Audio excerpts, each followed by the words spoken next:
Hi, everyone. I'm going to start this week's episode off with a deep cut from episode 11 of Opinion Science. There's some crossover between that episode and today's episode 95, so it plugs right in. I've also just always liked the way that intro came together, so I enjoyed listening to it again. I hope you do too. I'll see you back in a few minutes for what we're doing today.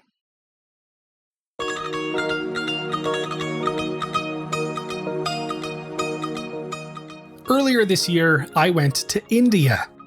It was amazing. An experience that opened my eyes to just how much of my life in America feels normal, only because it's all I've ever experienced. With COVID-19 having, let's just say, demolished the travel industry, I don't know how long it'll be before you get to travel again. But an experience like that is useful for anyone who's gotten used to the culture they grew up in. It shows just how much culture, people, surroundings, food, practices, habits, shapes the way you think and relate to others. Oh, by the way, I went to India with this person. Hi, I'm Shali Goyle. She's my wife. Shali's mom is from the US and her dad grew up in India. Even though Shali was born and raised in the US, her family's background presented a swirling mix of cultural influences as she grew up. A bunch of research in psychology has shown that cultures can differ in how collectivistic or individualistic they tend to be. In collectivistic cultures, people's identities are inextricably linked with the other people they're connected to. The emphasis is on one's responsibilities to others.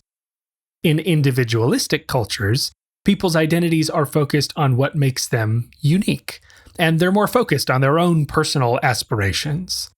Or, in other words... the follow your bliss shit. Exactly. In the US, people tend to have a more individualistic orientation. But in India, things are more collectivistic. Yeah, okay, so here's what I will say, and I think maybe I have been a little indoctrinated when it comes to this. I do not believe in this follow your bliss shit. And I'll continue to call it that because I think doing whatever you want because you have to do it without regard to anybody else, I find to be truly inconsiderate, but I also think it's hard for me sometimes because it is a truly American value. And one place where this aspect, or any aspect of culture, comes out is in weddings. We went to India for a family wedding, and it was definitely eye-opening for me. It really highlighted for me why Shali wanted us to have an Indian wedding ceremony, in addition to our more American one. Yeah, well, so it was really weird because my dad, I think, just assumed since we grew up in the US that neither of us would want an Indian wedding, which is crazy because I had only been really to Indian weddings until my friends started getting married. And it represents a part of the tradition and the symbolism that I grew up with, because I do think American ceremonies is very much the choices of the bride and the groom or whatever.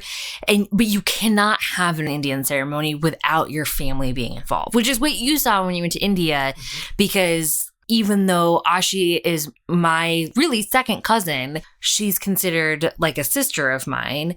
And so because you're married and we're all part of the same family, which not technically in Indian tradition since I married into your family, but they you also were expected to walk in with the bride as we were welcoming the groom's family and part of the barat. And so there are just so many different steps where it really is the joining of two families, not just the joining of two people.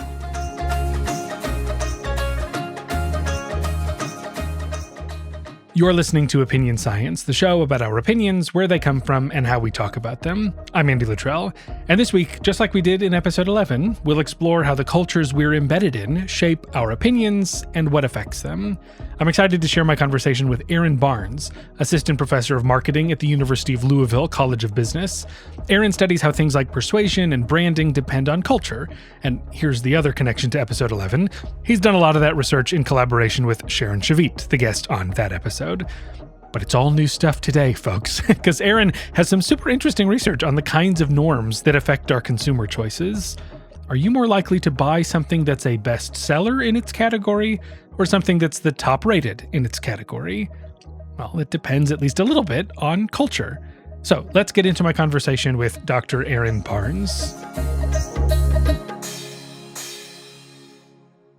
to kick us off, what can you tell me about the vending machine industry? Wait. Where are you digging this question from? Like, how did you know to ask me about vending machines? Where did that come from? So, this is exactly the reaction that I hoped for. You have the remnants, I don't know, some old WordPress sites from probably 10 years ago of your own. You wrote about this. And so it sounds like as a kid, you were getting your feet wet doing marketing work for the family business. Yeah. And it was about vending machines. And that's why I just wondered, like, what does digital marketing for vending machines look like? Well, shoot, you're talking about culture, right? We got to look overseas. They're doing it the best. You go to airports in Japan or Singapore, and these vending machines are really high tech, sophisticated, with all types of products and things like this, right? That we in America we borrow from. We look to them for inspiration. But let's be clear, like I don't keep up with that industry these days. Yeah. But that did kick me off into exploring business and marketing, man. My dad, God, he had my brother and I. We were eating them out of house and home, my brother and I, and he was like, "Look, if you guys want to eat so much, like you should get into this business so that you can, take some of the cream off the top." And we were like, "That's a thing? Like you could do that?" He was like, "Yeah, like you don't want to necessarily eat yourself out of the business, but if you had profits, you could buy your own food." Like that was the value he was trying to instill in us. So he named the company Aaron Specialties to like give me some psychological ownership of it. He's a intuitive psychologist himself, I guess, and had us doing direct marketing in our living room, licking envelopes, putting brochures in the envelopes, sending them out to different businesses to say, "Hey, consider us for your break room," right? And yeah, that I was 8. I was 8 years old at the time.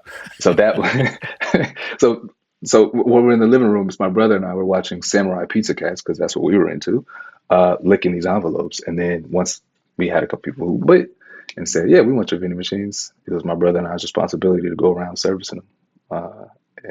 And that just, what was at its biggest? What was the fleet? How many vending machines are you talking? 3. Okay. We're talking about 3. I mean, look, I was 8. My brother's 6 years older than me, so he was 14. So we were riding around on bicycles to go and service these things after my dad installed them with bags of, not bags, but boxes of candy in our bags. If we needed to refill the sodas, and then my dad had to get involved. And eventually my brother got a license so we could drive around with the sodas and stuff. But yeah, it's a small business. But it's to do it from nothing takes work. Like, even if it's 3, like to get that moving, like is a real feat, I feel like. And your dad, was this in character for him to be like, well, why don't you just start a business? Is that like a family value? Yeah. So he and my mom, they owned pharmacies. So I'm born in Los Angeles.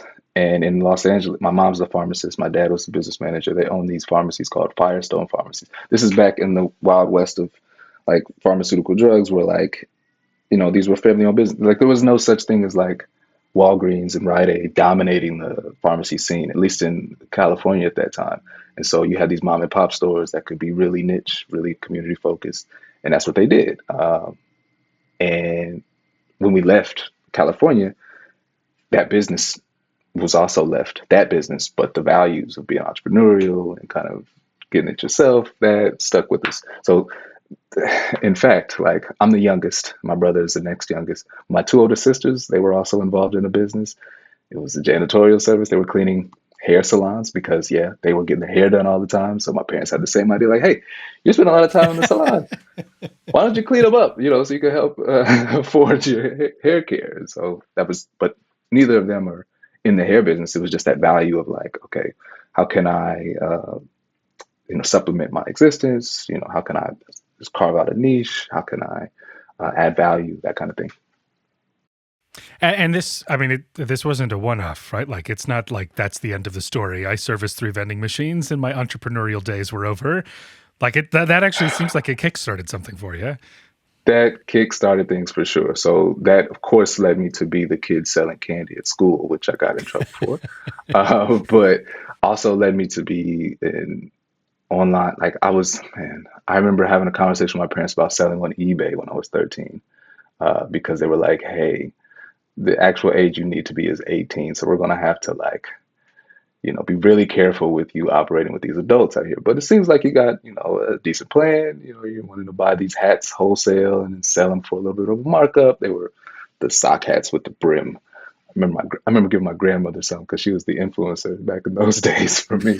Uh, but yeah, they were like, you just got to be careful on here, and they were monitoring, of course, and all that. But yeah, various different enterprises that I got involved in since then. Just didn't stop there. So that was that. So you were, that was, this is all still like pretty small potatoes, right? Like, I wonder, as like now a professor of consumer research, do you ever look back on those days and go like, oh, I was actually doing something right? Or like, how could I have thought this was going to work? Yeah, I think about that all the time and bring it up to my students to try to validate their experiences, right? They're like, look, this doesn't have to be the end all be all. Like it wasn't for me. I don't own a fleet of vending machines, but it was, for one, it gave me a ton of confidence to pursue anything, right? Like it almost didn't matter what I did. If I had experience as an 8-year-old, effectively, ultimately getting somebody to say yes to putting my vending machine in their business and then servicing it for a period, it's like, that's hard to shake. So then when you face X next thing in the future, like that helps you kind of persist. And so like that's on top of, whatever business lessons I learned from any of those experiences, like selling. Are you familiar with the Taste of Chicago? Oh, sure. Yeah, I grew up outside Chicago. Oh man.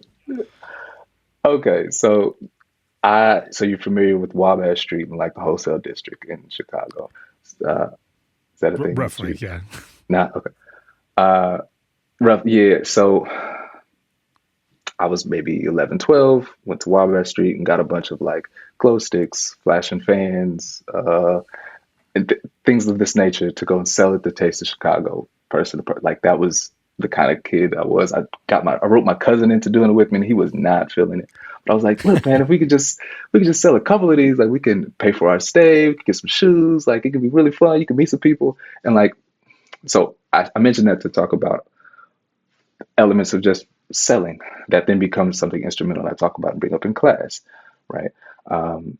Where again, it was more about the confidence that it built and validating those as business experiences, though they're not grossing millions of dollars. It does give a foundation to then pursue whatever you want.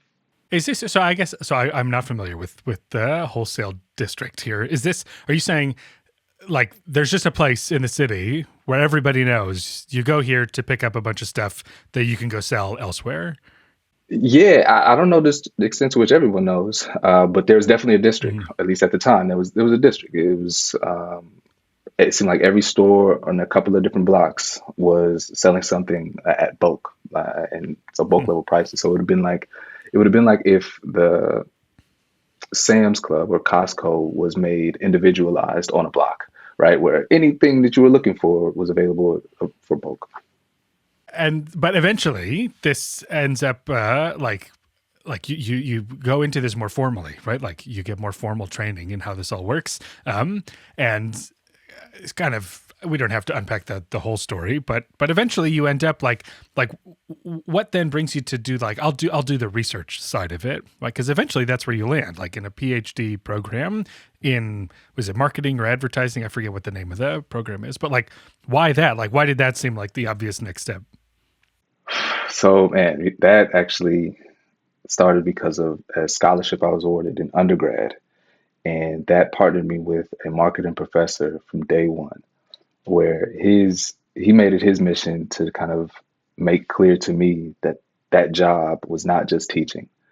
Like I came to him with already an interest in teaching because I had been like a tutor. My parents worked in education, at least, and my mom did in Kokomo after, of course, leaving the pharmaceutical industry. She then worked at Indiana University, Kokomo.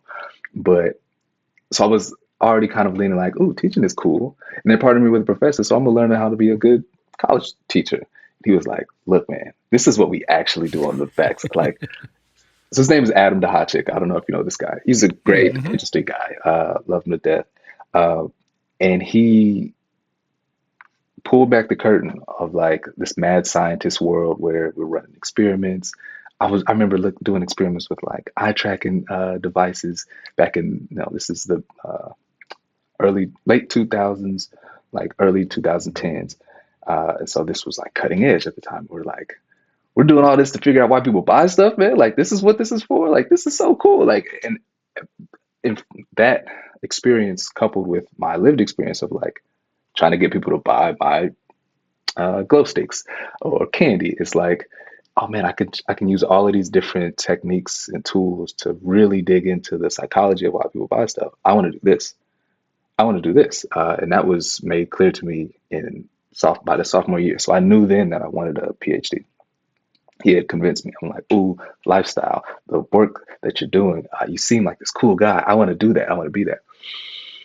And so I was applying to PhD programs in undergrad. That didn't go so well though. That didn't go so well. First time out, I was applying in undergrad. I didn't have a ton of research experience. Like, I was working with him a lot, but it wasn't any of my own stuff. I was just kind of an RA. And my application strategy was unsophisticated. So that just didn't work out. So I had to go and work for a little bit in between time, told them about my goals and stuff, but still wanted to kind of inform my capacity as a teacher with more practice. So that's why, and because I needed to make a living, let's be clear about that. But the whole time I'm working there, I'm thinking like, how can I leverage this to make myself a better applicant for a PhD program? So then, and that was while I was out in New York, and applied to Illinois because of Sharon, because of Tiffany at the time, where it's like, ooh, they're working on really cool things that speak to me. And if I can, what I learned from my first time applying to programs was about the importance of fit. Like, it wasn't, I was way too interested in going to the most prestigious school when I was an undergrad, because that's how I determined quality. Was just like, oh, if it's got a really high MBA ranking, that'll be the best place to get a PhD. And there's some correlation, obviously, but was it the right fit for who I was as a budding doctoral student? Maybe not. And they probably assessed that out. They probably assessed that out and were like, nah, not this cycle. So yeah, that's how I ended up coming back to study this formally in the doctoral program. It was from that experience in undergrad kind of just pushing me along and guiding my steps for the next several years. So you said you were interested in Sharon, this is Sharon Shavitt at Illinois. Was that because you already had an interest in culture, or did that not really land until you found yourself in her lab or working with her? No.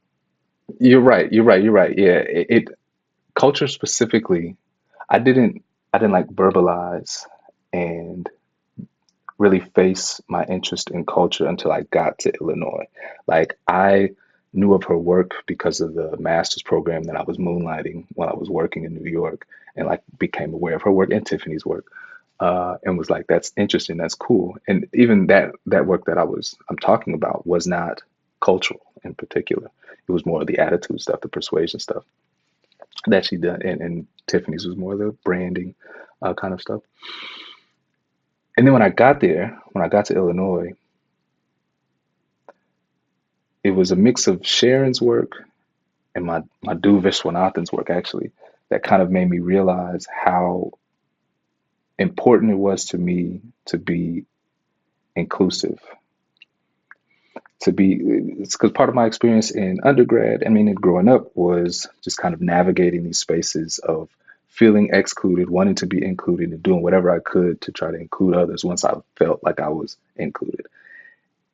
And her research kind of opening up theoretical perspectives and applications from different, more or less excluded perspectives, right? This idea that what would work in the United States just may not work other places. Like, that's a story I remember her telling us in lab. Like, St. Pill back in the 90s he broke that to me, and I'm like, he taught you this, like, and you guys worked. I'm like, wow, and that, that inspired me to think like, so there's a way even to do this work of inclusivity theoretically and through academic research that can be engaging, it can be insightful, even it might force us to go back to really old ideas and kind of reconsider them and to be smarter about them. And that's kind of how my dissertation came out to be. It's like, I was thinking of, in this paper in particular, it's like, I was thinking about myself shopping and looking at, different tags out there, different cues, and I'm like, oh, they seem interchangeable. Like at least where I sit, they seem interchangeable. And then I'd start digging into it, and it actually turned out to be that businesses were kind of seemingly indifferent with the labels that they were using because of what we ultimately kind of unpack is this tight relationship between a Western idea between one's attitudes and behaviors. And it's like, but that wasn't even true for me as a kid, like, or me and my relationship. And of course, learning from Sharon, like Sharon and other cross-cultural researchers that interdependence is a value and a dimension that spans beyond just one cultural category. Like it's a dimension that could differ across individuals. And that kind of language, that kind of understanding of how people differ is was the tool that I needed to help talk about some of these experiences that I had that I felt excluded from the literature at the time. And so really long-winded answer. I'm sorry about that. But that's kind of how coming to Illinois and then learning from her kind of gave me the voice, gave me the language to talk about my life experiences that I thought I didn't even have the language to express or articulate at the time. Yeah, that's great. And to make it especially clear, and maybe as a vehicle to kind of unpack like what this cultural dimension is that seems to matter. Like what is it about the way we have typically understood consumer behavior that's not that inclusive? And like what additional perspective do we need to adopt culturally to make that research more inclusive?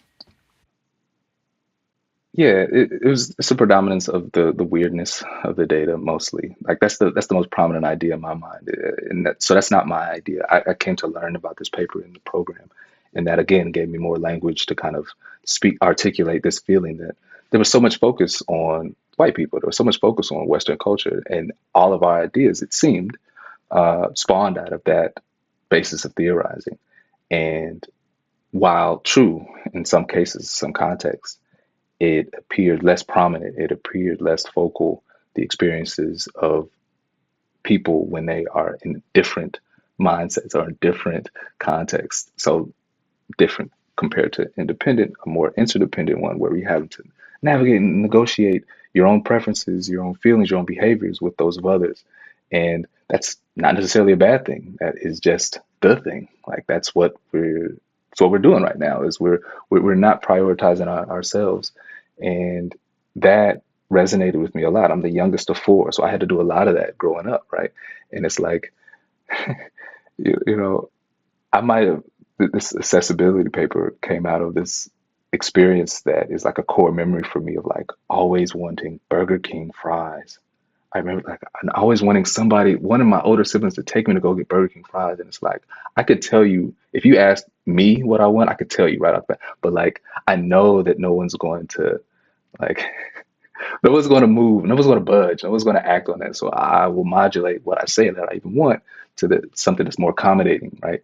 As a kid, this is an experience that I remember having and then being really frustrated by this. And that was something brought to life from one of Sharon's papers, and I think it was Psych Review about preferences not necessarily being personal, where it's like I'm expressing and holding these attitudes about other things besides Burger King fries, which is what I really want.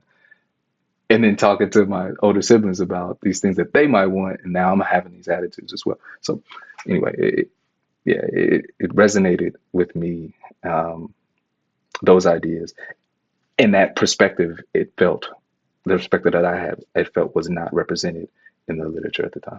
Because it seems like marketing theories at the time would have held the idea that like, well, if you want Burger King fries, like you're just going to say it, right? Isn't everybody going to voice their own opinion? Absolutely. It's a cultural value to be kind of self-reliant, right? And to use those attitudes as an instrument of agency. Like you why are you doing something you don't like? Is like a sentiment that's deeply American. Like if you don't like your environment, if you don't like your situation, change it, right? Like act on it. Like you're not just some thing in the environment that's swayed from point to point. Otherwise, you're a sheep, or otherwise it's something that's disconnected with the American ideals. And it's like, okay, fine. But what about when you're not? Or what about when it actually feels good to be swayed by others, or with, and so on? So So of the things that could depend on this cultural perspective, the cool new work that just came out that you did has to do with like the cues that people turn to as like a quick way of understanding like what is it that I should buy? Like should I buy this or should I buy that? And so I'll just hand it off to you. Like what are those kinds of cues like that people are turning to, and why might they mean different things to different people based on their background? yeah. So open your Amazon, man, and you'll see top rated and bestseller all over the place. I mean, any online platform has versions of those kind of cues, basically telling people that a lot of people feel a certain way about this thing. And like to us, or to people from independent cultures, I should say, in the Western side of things, like we were talking about earlier, like what's different between something that people like versus something that people buy? Like they should be the same thing. Like why would I buy anything that I don't like? Right? And that idea that we should act on our preferences is something that's deeply Western, something that some of Sharon's old research and other cross-cultural research kind of points to as a big cultural difference, that there needs to be this high correspondence, a correlation between what you like and what you buy. Because if not, that just doesn't jive with our ideas of being a person, right? That's the definition of a culture, these ways of being, this meaning, what we identify as life, okay? And then it's like, well, in different parts of the world, at different times in your life, right? Different times of the day, even, you might be able to recall times when you might have actually done something you didn't like, right? And then that comes to, so for instance, my wife and I watch a bunch of TV at night because we got young kids. Because during the day, what's playing? Yeah. Bluey, Peg plus Cat. And that's, so if you were to look at our records, right? If you were to check our algorithm, right? Like it would say that those are most watched shows. Does that mean that I particularly like me, does that mean that I particularly like Blue? Like it's cool, it's a great show, but I'm not trying to watch that over the NFL, playoffs or whatever. Yeah, my Spotify suggestions are shot because I have a toddler in the Yeah, house. yeah. I mean, because what do? We observe what people do, and then we infer that because of what you've done, that you like it. That's seemingly natural, normal, right? Especially in a place that kind of has this tight link between what you prefer and what you do. And so that then got me thinking about this term bestseller, which we see all the time. There are bestseller lists, bestseller queues, like I was just talking about on places like Amazon. And it's like, sure, in independent places, in independent cultures and contexts, that might mean the same thing as something that's top rated. It might communicate the same information because of how we're socialized to view those two concepts, people's attitudes and their behaviors. Then in other places, and in more interdependent ones, that behavioral stuff might get interpreted differently. And it might not necessarily lead the interpretation that the reason why it's a bestseller is because other people like it. Because when you're in that interdependent mindset, or in a culture that's interdependent, it's clear to you, or it is more salient to you, that that might not really be what people prefer. Or at least I'm not so ready to assume that. Now, if you tell me that it is, if that cue is directly pointing to other people's preferences, that is clear. And we know that that's influential in interdependent places because of this very phenomenon that we often do things that we don't like. So now when you're expressing to me something that you do like, I'm paying attention to that. I'm persuaded by that because I don't see that a lot. I don't get to experience that as much. And so that was like at least that's the story that we tell in the paper. And that's how the idea about it came about, from kind of building on this idea that just the link between people's preferences and behaviors and actions might be culturally different. And so you mentioned Amazon, like you've actually looked at Amazon data, like to really kind of establish that, like, no, this is a viable premise that like best selling and top rated, that their connection to each other depends on where we're looking. And so like, what did you have to do to get to that insight? Man, so the first instantiation of that was me literally hand coding, going to Amazon in the United States and in India, and I was looking at heart rate monitors. I was trying to find a product category. So like Fitbits, stuff like that, right? And I was trying to find a product category that wouldn't have these really different cultural meanings, right? In the different places. And hand scraping, I can't even call it scraping really. I was just like clicking, but um, the price information, the rating information, the bestseller rank of the product, and then trying to assess the correlation between the product's bestseller rank, so how much people were buying it. Amazon calculates that, and then its 5-star rating, so how much people were liking it. And some older research that was looking at green behaviors assessed people's self-reports about their attitudes and behaviors, um, finding this similar cultural difference that, like in America, if I say that I have a positive attitude towards recycling, then I also am more likely to say that I recycle.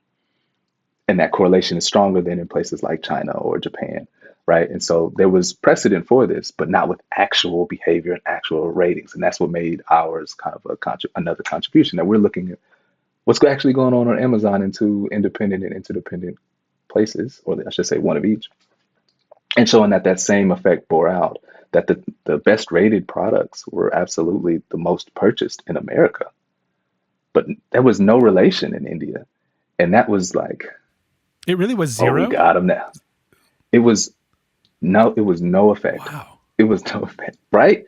Exactly. That was exactly what I was. I'm like, wow, I thought that, like, okay, we're looking at real data.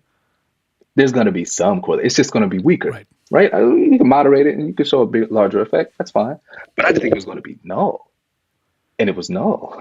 This was after, by the way, I told you my first try at this was just me hand scraping. We got smarter about this. Reviewers were like, that's not going to fly. You need multiple product categories. You need a more, transparent and systematic approach. So we did that and replicated it again. We were like, oh, wow.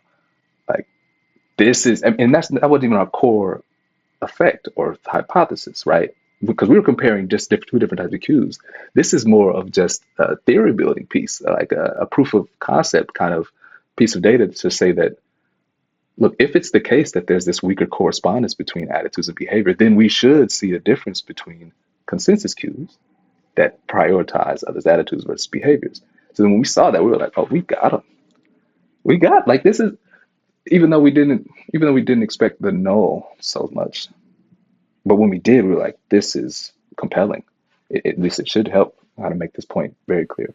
And it kind of suggests, I mean, the open question that you probably can't answer is like the sequence of things, like what came first, the ratings or the buying behavior. But it could mean that, like, in India, people are buying products regardless of how they're rated, right? Whereas in the US, they're buying products because they're rated more highly, or vice versa, where it's just like, oh, I like rate the product irrespective of whether people buy it or not. Oh yeah, no. So you're spot on, and just to kind of peel back the curtain of that process of where to put that finding. So at first, that was like a motivation kind of a demonstration to say, look, this is a real thing because these two things differ, and because of its place in kind of our theorizing, we thought that it should go sooner in the paper. But because of these questions that those data bring up but don't answer, the editorial team suggested, like, hey, maybe this should come after you've kind of made your point that is kind of removed from this order question, because it's just experiments showing one message versus the other message, not conflating that with what could be sneakily hiding in the result that you show in Amazon. So let's put that closer to the end to kind of wrap this up and say this is a manifestation of, if it's true that these two things differ, then we should also see. It's kind of flipping the order of presentation of the data so that we don't get into order of presentation questions, less so in that Amazon data. So, but you're right that that's possible. So we had to acknowledge that in reporting it. So these experiments help to clarify like what's going on. So what do those look like? Like, what does it mean to then go like, okay, like Amazon is what it is. It's the Wild West of just like people are doing what they do. But you wanted to get like real fine grained and be like, does this actually change outcomes? And does it do that differently in one place or another? That's right. And so one study that we did went back to US and India So we got participants from both places. We made up a product. It was called a laplet. And that was to kind of reduce how much prior knowledge people had about it and maybe using that information to make the decision. But we told them about this fictional product, and we said, hey, in one condition, 81% of people really loved the product, really loved the product. So that was the attitudinal kind of consensus cue. That was the top rated type of consensus cue. And then in another condition, these of course randomly assigned, people saw that people bought this product. So we didn't mention purchasing in the other condition. We just said that they loved the product. So they might have tried it out, or they might have just read about it online. We left that to the participant to infer, to complete that missing information. And so we did that in both India and the United States, and then measured on the back end the willingness to pay for the product. And we, of course, set the bounds based on what those items cost on Amazon. So that was more realistic. And what we found is that the willingness to pay didn't differ across those conditions in the United States. So kind of in line with the tight coupling between others' attitudes and preferences, or and actions rather. Americans were indifferent. It convinced them the same way to pay an amount for the laplet. But in India, there was a big difference, about a 28% difference in willingness to pay when the product was shown with an attitudinal consensus cue, when they read that this laplet is something that people love versus it's something that people bought. So in that case, so that's great evidence that you're like, okay, I know which direction this thing flows. Like this label means something different. Like to say this is top rated packs more of a punch than to say that it's a bestseller, because presumably, as you say, people see bestseller and they go like, okay, but like it could be a bestseller and be awful. So that doesn't really do anything for me. But the thing is, like, both of the examples so far compare the US and India, which are two different places in a lot of different ways. So like, how do we know, like, what is it about the respondents in India that's translating into this, like, what these labels mean? Yeah. So this is a problem that cultural researchers have to face a lot, where it's like there's a million differences between India and the United States, or any two countries if you were to pick them, right? And so here's again where the idea of a cultural dimension or some cultural values that might permeate across individuals as opposed to countries is really useful. And so what we did to try to alleviate that concern that this is just a country difference, what we did is we measured these cultural values. So prior researchers have created scales to measure these values and these cultural dimensions, and we administered those questions to people in the same country in the United States, right? The platform Prolific claims to give a representative sample, so we used that, and we asked about 300, or a little more than 300 people, these questions about cultural values and interdependence and independence. This is the dimension upon which we think the United States and India differ importantly for our project. So we measured those values all amongst people in the United States to then say, could we see the same kind of effect as a function of this independence and interdependence? And we did, right? So this time we used Starbucks, a well-known brand that kind of flies in the face of what I was talking about, this fictional product. Now people have priors, but they're good priors. Like, they're good priors in the sense that Starbucks could be reasonably touted as a best-selling coffee brand, like the Starbucks everywhere. And it could also be something that people really like, right? Like, I've enjoyed a cup of Starbucks every now and then, right? Like, so it could reasonably be either one. And then we said to people, look, in one condition, Starbucks is, a best-selling brand that people purchase a lot. And in another condition, we told them Starbucks was a most loved brand that people really enjoy or that people prefer. And then we said, we have these $5 gift cards to Starbucks. How much would you be willing to pay for it, depending on what condition you were in, right? That was the only thing that differed in the experiment, was whether they saw that Starbucks was top rated or was best selling. And people, again, were willing to spend 30% more. The interdependence, the people who rated themselves as having more of these interdependent, more collectivistic values, were the ones who were willing to pay more for this $5 gift card when it was shown as a top-rated, most loved product versus the best-selling one. Then, whereas the people who measured high on independence, like individualism, there was no difference. Again, there was no difference. And it's like, okay, so in the same country, when we just measure the values that we think differ across countries, we replicate the effect. And now we're starting to feel confident. We're like, and by the way, we told people that if you bid above a random threshold, you're actually going to get the gift card. So there was some incentive, right, to actually bid what would be willing to pay. And we ended up sending people some money. It wasn't the $5 gift card, but it was the difference between what they said they were going to pay and then the top amount, so $5.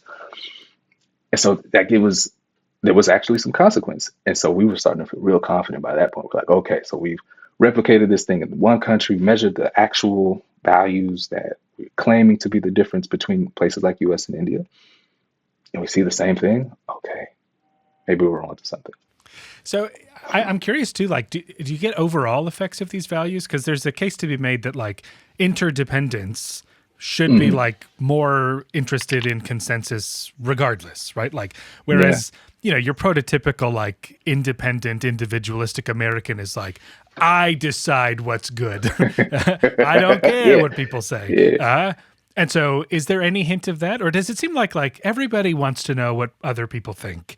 It's just that like we look to different sources depending on how we think about attitudes. It was not robust. So just like the main effect of culture that you're speaking to, like it emerged sometimes, but not all the time. And so what that says to me is that like, yes, if we consider consensus as just the attitudinal form, we would see, and that's what prior research has done. They've considered consensus. That was another kind of point of differentiation between our work and prior work, where they didn't split apart attitudinal behavior. They considered it all attitudinal. And if you consider consensus as just attitudinal, then yeah, you should see this main effect of culture, because now we're focusing on the attitudes, right? But as soon as you include others' behaviors as a type of consensus, that main effect is not so reliable. It does not replicate as often as you would see it with the attitudinal. But you're saying, so if we just look at top rated, there is a tendency for interdependent people, for whatever reason, to be more influenced by a top-rated label than independent people. Yeah. Yes. Yeah. So the other question I had in just thinking about the findings and like what they mean is, I know there's like at one extreme, there's this position that like attitudes as an idea are fundamentally individualistic, right? Kind of like what you were saying before, like this is about me figuring out what I like.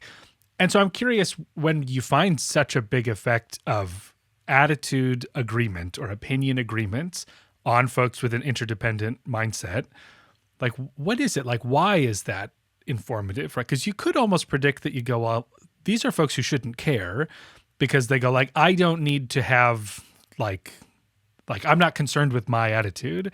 And so I was just kind of wondering, like, is some of this just like, I need to know what other people think so that I can fit in to these, opinion norms? Or is it more like kind of the old school social psych approach where it's like, well, social information is just information, and I'm just seeking information that's diagnostic, and so I'm going to turn to this information as opposed to this other one? Yeah, I would say it's more the former, where when it comes to, so for one, fitting in is extremely important to interdependence. And one could also argue that you could fit in by following others' behaviors, right? Like that's another kind of thing we use to make our research sound cooler, was to be like, yeah, one alternative hypothesis is that actually the behavioral consensus is going to be more persuasive to interdependence, because at least I know what to do now. And so on the surface, I could look in line, in step with others. But what I think the implication is that a better tool for feeling like you're in step and fitting in with others is if we agree kind of on these internal feelings.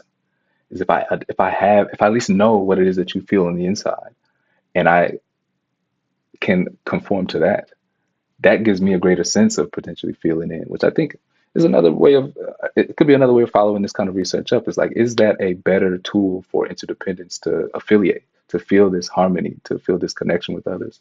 Our research would say yes and suggest yes. We didn't test that in particular. We kind of assume that to be true. Or I should say, we assume that as an implication of the finding that others' attitudes are now this better tool to connect with other people. Yeah. It also makes me think about like the outcomes that you're looking at, right? The willingness to pay, or I don't remember what some of the other ones are, if there were other ones, but like there could be something of a match there too, where, there's potentially a hypothesis where it's like, well, if I ask you like point blank, do you want to buy the one that everybody buys, or do you want to buy the one that nobody buys, but the people who do like it? Yeah. I would almost imagine like put that way, people go like, well, I'm going to buy what people buy. Like that's the norm. And it's less like, do you value this? How much do you value this? Which is maybe just more informed by, is this a well-liked product? That's right. That's right. And that distinction, I think, helped us make a contribution because there's some work that we referenced where they look at consumption, right? We didn't measure consumption in our study. We did measure willingness to pay and product attitudes. So again, this kind of evaluative outcome, not necessarily will I purchase the thing, even though it's partly true. Like I had a field study run in front of an actual Starbucks that didn't make it to the final version of the paper because of reasons, because of low end is probably one of the primary reasons. But anyway, that had actual behavior and it was consistent. But what I'm saying is, Tu and Fishbach found something similar to what you kind of just hypothesized, right? They weren't necessarily focused on culture, but what they found was like people were more willing to conform in their behaviors with what other people did. I hope I'm remembering that right. With what other people did. Yeah, it makes sense.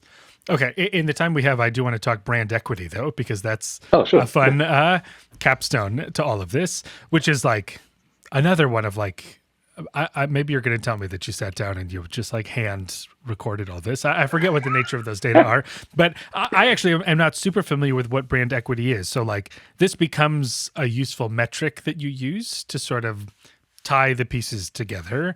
And so again, I'll just hand it off to you. Explain to me Sure. what that is and what you did with it. So brand equity, maybe in the simplest way, is like imagine two products and you know nothing about them, like nothing at all about them. But one is $1 and the other is $2. And if all else equal, there's a brand slapped on the product that's $2. The equity of that brand is about $1, right? Because there's a premium people are willing to pay for just the name or the associations with that name that then has value.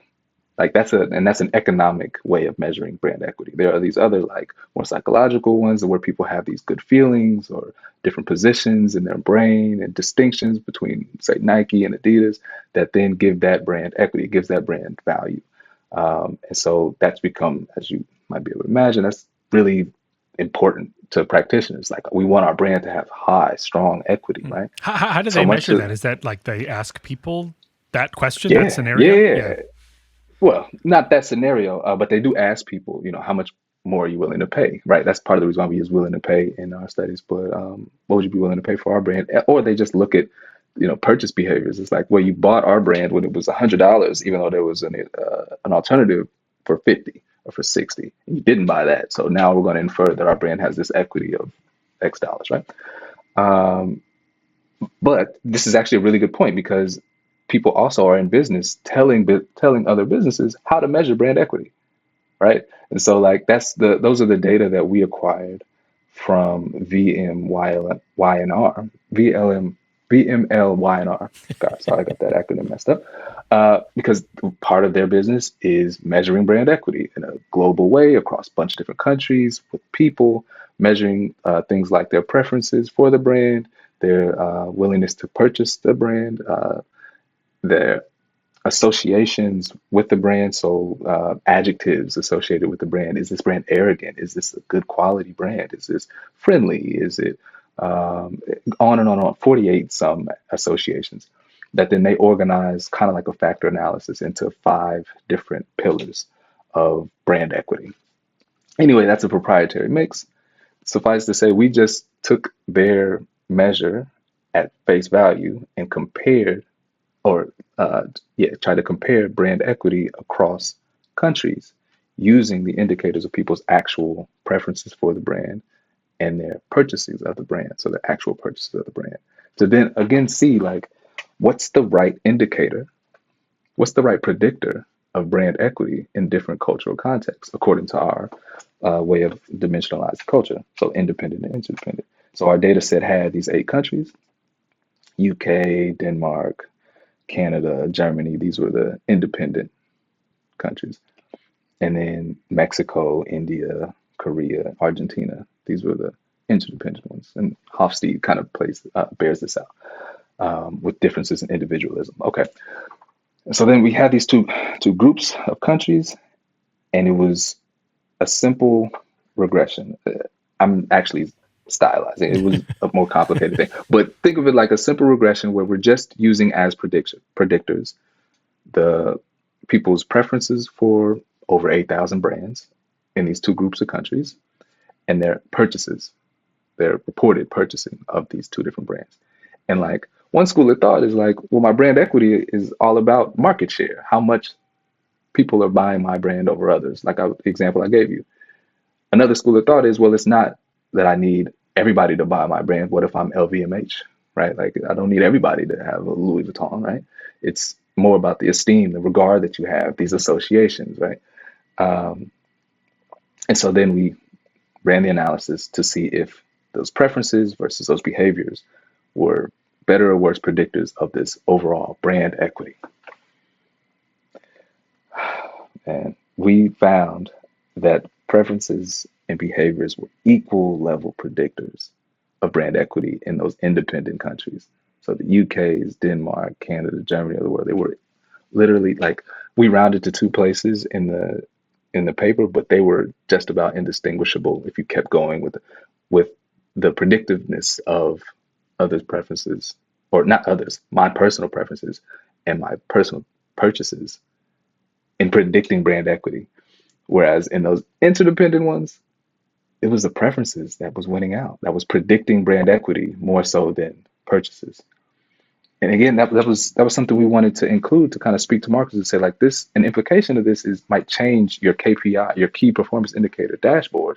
It's like if you're tracking, market share and using that to understand your brand's equity in interdependent context, you might be missing the mark, right? Like, and which is, it's not necessarily even a bad practice, but it's not as precise as at least our research would suggest it could be, is if we were measuring these more attitudinal measures of brand equity. Is it as a corollary? Is brand equity kind of like your brand's reputation or image, kind of like that? And so, absolutely, yeah. Yeah. So it seems like in Western contexts, a brand's reputation is just like people's like purchases and opinions, like just purchase plus opinion equals reputation. Yeah. Whereas in more interdependent contexts, it's more like, well, your brand's reputation is really primarily about whether people like what it provides, and not so much whether it's selling. And so to your point, you're saying like, if I'm overly focused on tracking, like, how is my brand performing in terms of dollars and cents that people are like choosing to buy, I'm missing out on like a major component of like what my That's brand's right. image is in this place. That's right. When we're talking about an interdependent culture. That's right. So let's be clear. Like, it was the case that the behavioral indicator did positively predict, like it was correlated with brand equity. So you would get there, right? But it's just there was so much more variance explained by the preferential indicator, and it's like, if I'm that manager, I want to be as precise as I can be in trying to assess my brand's equity compared to others, right? So then I can figure out and allocate resources to try to grow or beat out competition.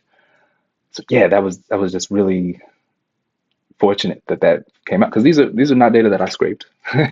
these came right from a company whose business it was to sell a brand equity measure, and they agreed to share it with Sharon because she's a cultural expert, and she was saying we can offer some insights, some culturally based insights to help even you be more precise in how you're talking about brand equity, and we hope that that's kind of what people take away, is like there are these cultural differences that can make us even sharper in our ways of measuring these indicators and being smart about marketing.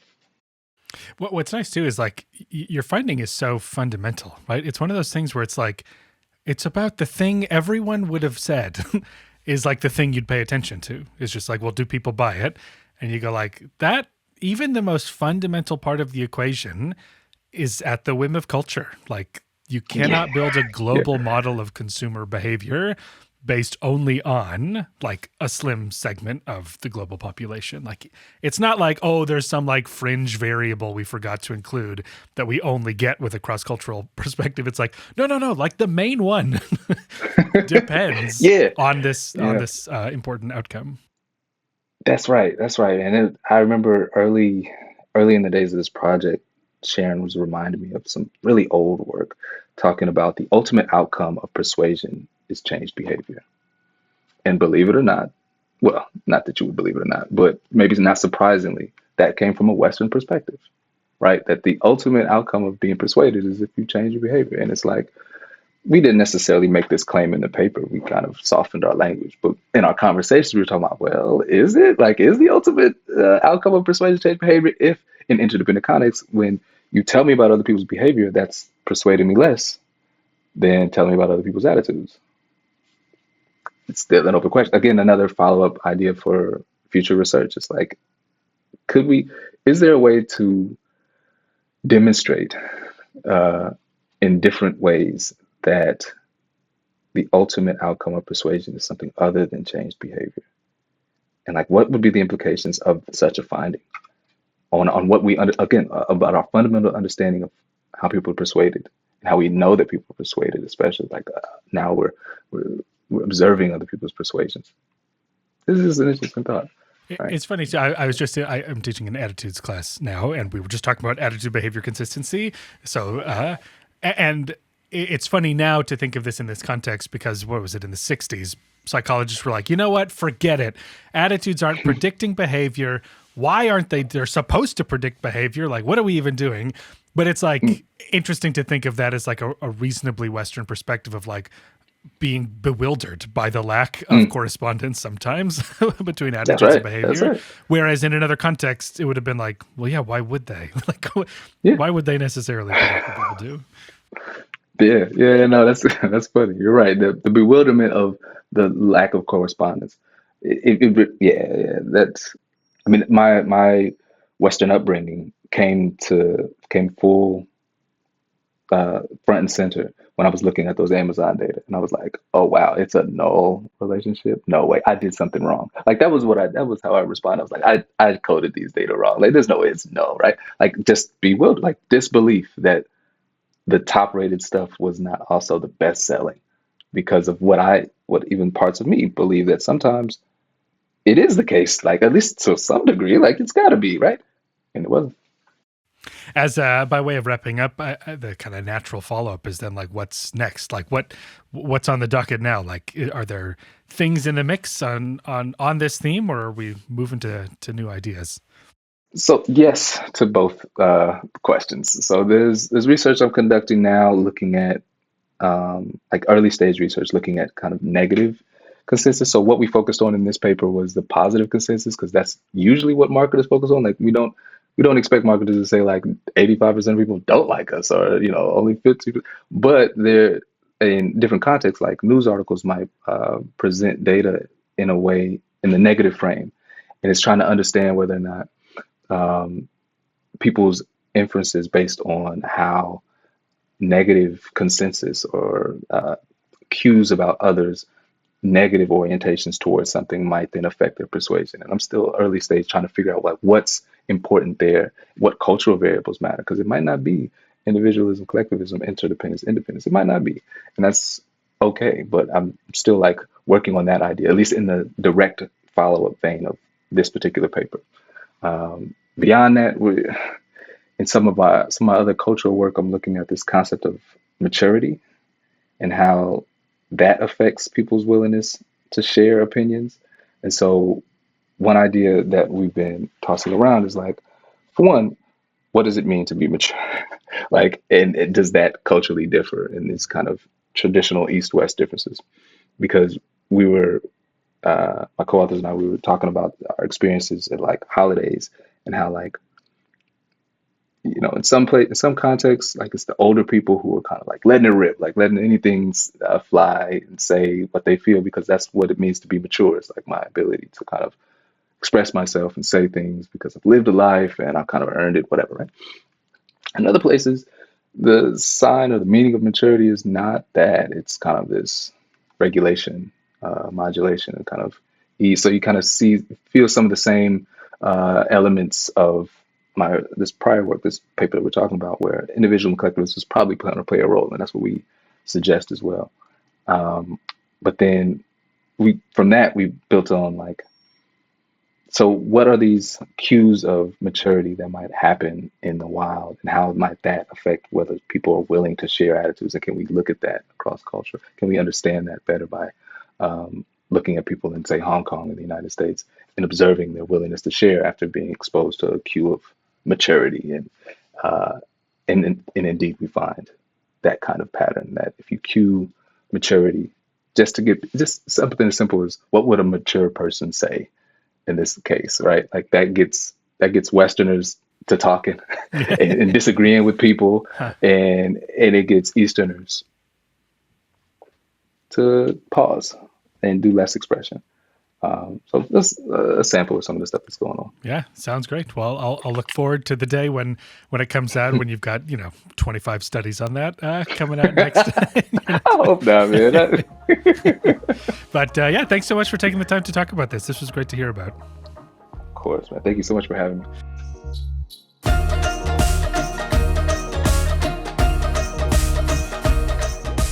Alrighty, that'll do it for this episode of Opinion Science. Big thanks to Aaron Barnes for taking the time to talk about his work. You can find more about him by following the links on the episode webpage, as always. As for this show, you can head to opinionsciencepodcast.com for all the past episodes, ways to contribute to the show, links to other fun stuff, all thanks to the magic of the World Wide Web. Be sure to follow or subscribe to the show on Apple Podcasts, Spotify, Amazon Music, wherever you like to get podcast noises delivered to your ears, you can find Opinion Science. Okay, that's all for this week. Thanks for being here, and I'll see you in a couple weeks for more Opinion Science. Bye-bye.